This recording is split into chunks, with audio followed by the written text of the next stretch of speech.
శ్రీ మహాగణాధిపతయే నమః. జూలై 27, 2026 నుంచి డిసెంబర్ 10, 2026 వరకు 136 రోజుల పాటు శని మీనరాశిలో వక్రిస్తున్నాడు. జ్యోతిష్ శాస్త్రం ప్రకారం వక్రీ బలి అంటాడు. అంటే వక్రించినటువంటి గ్రహం చాలా బలంగా పనిచేస్తుంది అని అంటారు. చాలా బలంగా పనిచేయడం అంటే ఏంటి? ద్వాదశ రాశుల వాళ్ళ మీద పాజిటివ్ కొన్ని రాశులకు ఇస్తుంది. అలాగే కొంతమంది మీద మాత్రం నెగిటివ్ ఇంపాక్ట్ పడుతుంది. అది కూడా బలంగా పడుతుంది. అయితే ఆ ఏ రాశుల వాళ్ళకి ఇప్పుడు వ్యతిరేకమైన ప్రభావాలు ఇవ్వబోతున్నాడు. ఆ వ్యతిరేకమైన ప్రభావాలని మీకు అనుకూలంగా మలుచుకోవాలన్నా లేదా వాటి నుంచి తప్పించుకోవాలన్నా ఏ రకమైన పరిహారాలు చేయాలి, ఏ రకమైన నిర్ణయాలు తీసుకోవాలి, ఇటువంటి అనేక విషయాల గురించి క్లుప్తంగా మీకు నేను ఇప్పుడు తెలియజేయడానికి ప్రయత్నం చేస్తాను. మకర రాశి వాళ్ళు, ఈ రాశికి కూడా శని అధిపతి.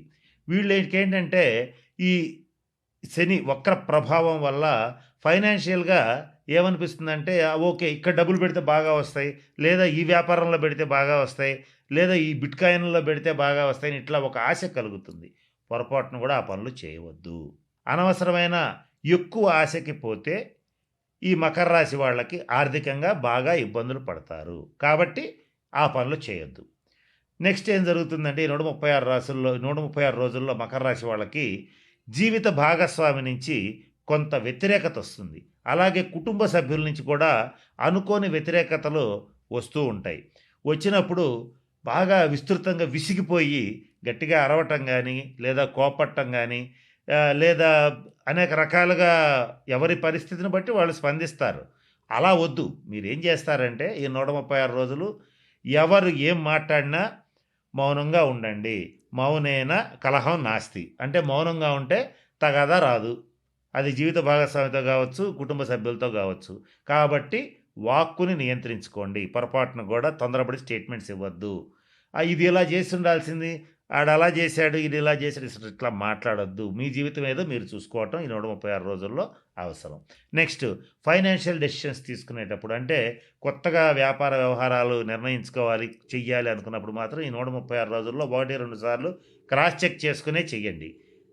వీలే కుదిరితే మాత్రం జాతకం పరిశీలింపజేసుకుని ఎవరైనా మకర రాశి వ్యక్తి కొత్తగా ఒక వ్యాపారాన్ని ప్రారంభించాలనుకున్నాడు, ఈ 136 రోజుల్లో ప్రారంభించాలి అనుకుంటే జన్మ జాతకాన్ని పరిశీలింపజేసుకుని దశాంతర దశలు బాగుంటేనే ప్రారంభించండి. కానీ ఆ ఐడియా వచ్చింది కదా అని మాత్రం ప్రారంభించద్దు, ఇబ్బంది పడతారు. ఇక్కడ ఒక మాట చెప్తాను ఏంటంటే, ఏ పనులు చేస్తే ఈ వక్రశని ప్రభావం మీ మీద అస్సలు ఉండదు, ఇంకా మాట్లాడితే పాజిటివ్గా మారుతుంది అంటే కొన్ని పరిహారాలు చెప్తానని ఫస్ట్లో చెప్పాను, అవి ఇప్పుడు చెప్తాను, జాగ్రత్తగా వినండి.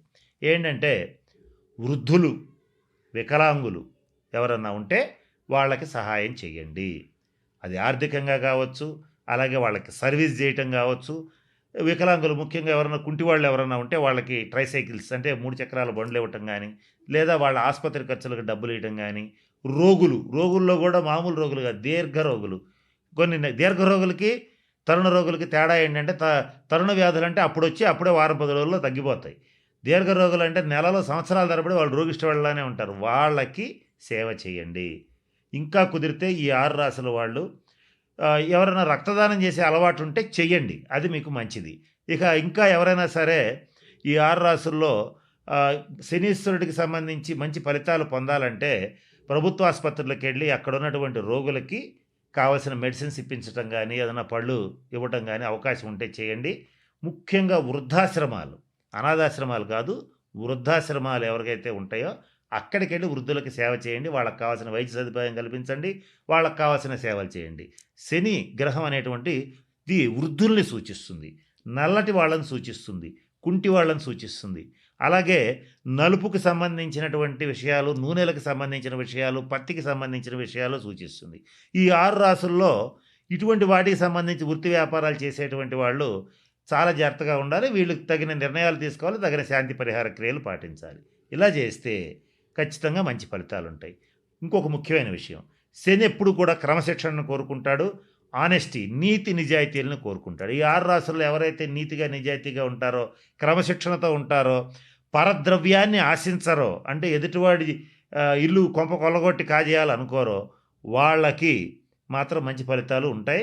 ఏదైతే నేను చెప్పినట్టుగా ఎవరో ఒకళ్ళ ఆస్తి కలుపుకుందాం, ఏదో ఒక రకంగా వాడి ఆస్తి వాడిని బెదరగొట్టో, భయపెట్టో లేదా ప్రలోభాలకు గురి చేస్తో లాక్కుందాం అనేటువంటి వాళ్ళు గానీ, తీవ్రంగా మద్యపానం చేసేటువంటి వాళ్ళు గానీ, అలాగే నిషేధిత ప్రదేశాలు అంటే జూద గృహాలు, వ్యభిచార గృహాలు ఇటువంటి వాటి దగ్గరికి వెళ్ళేటువంటి వాళ్ళు గానీ, వాళ్ళని మాత్రం ఈ 136 రోజులు కర్మకారకుడైనటువంటి శనీశ్వరుడు ఖచ్చితంగా ఇబ్బందులు పెడతాడు. కాబట్టి వాటి జోలికి ఖచ్చితంగా పోవద్దు. ఈ 136 రోజులు అసలు పోవద్దు. కనుక నేను చెప్పినటువంటి విషయాలు గమనంలో పెట్టుకోండి. జాగ్రత్తలు పాటించండి. మన ఛానల్‌లోనే ఇంకా పరిహారాలు ఇస్తాను మీకు. షార్ట్స్ రూపంలో కూడా ఇస్తాను. వాటిని పాటించి ఈ 136 రోజులు మీకు అత్యంత అనుకూలంగా మార్చుకోవచ్చు. నేను చెప్తూ వీడియో మొదట్లో ఒక మాట చెప్పాను. వక్రీ బలి అన్నాను. వక్రించిన గ్రహం మరింత బలంగా పనిచేస్తుంది. ఆ బలంగా పనిచేసేటప్పుడు దాన్ని పాజిటివ్‌గా, నెగెటివ్‌గా మార్చుకోవటం మీ చేతుల్లో ఉంటుంది. కాబట్టి నేను చెప్పిన అన్ని సూచనలు పాటించి అందరూ 12 రాసుల వాళ్ళు శనీశ్వరుడి యొక్క శుభ ఫలితాలు పొందాలని మనస్ఫూర్తిగా ఆశిస్తూ ఆ పరమేశ్వరుడిని ప్రార్థిస్తూ సెలవు తీసుకుంటున్నాను. స్వస్తి.